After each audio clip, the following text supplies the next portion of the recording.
एक दूर दराज बादशाहत में एक शानदार महल था जो मुकम्मल तौर पर शीशे से बना हुआ था।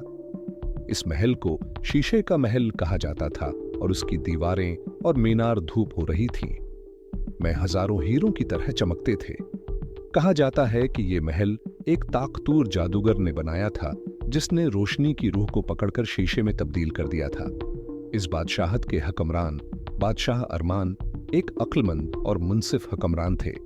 उनकी एक खूबसूरत बेटी थी जिसका नाम शहजादी ज़ारा था, जो अपनी खूबसूरती और मोहब्बत भरी तबीयत की वजह से सबकी पसंदीदा थी। ताहिम एक अंधेरा साया बादशाहत पर मंडला रहा था। एक बदकार जादूगर ज़ारक जो शीशे के महल की खूबसूरती और शान से हसद करता था, उसे अपने कब्जे में लेने की साजिश कर रहा था।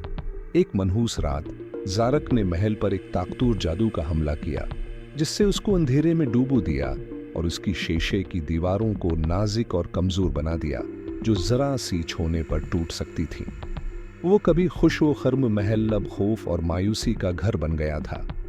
अपने घर को बचाने की मायूसी में शहजादी ज़ारा एक खतरनाक सफर पर रवाना हो गई ताकि जादू को तोड़ने का तरीका तलाश कर सके।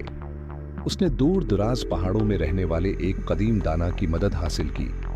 दाना ने ज़ारा की बहादुरी और इज़्म से मुतासिर होकर इंकिशाफ किया कि जादू को तोड़ने का वाहिद तरीका रोशनी का दिल नामी जादुई नगीना हासिल करना है जो ममनुआ जंगल में गहरा छुपा हुआ है। उम्मीद भरी दिल के साथ ज़ारा खतरनाक जंगल में दाखिल हो गई। रास्ते में इसने वहशी जानवरों और अंधेरी रूहों का सामना किया, लेकिन उसके अज़्म और खालिस दिल ने उसे हर रुकावट से गुजरते हुए रहनुमाई की।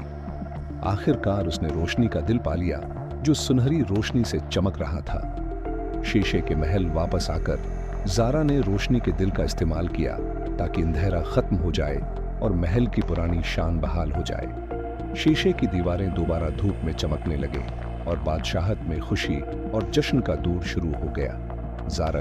ज़ारा की बहादुरी से शिकस्त खुर्दा और अबरत हासिल कर चुका ने वादा किया कि वो अपनी जिंदगी अमन में गुजारेगा। शहजादी ज़ारा की बहादुरी और शीशे के महल की बहाली की कहानी एक अफसाना बन गई जो याद दिलाती है कि सबसे अंधेरी वक्तों में भी उम्मीद और इज़्म रोशनी और खुशी ला सकते हैं।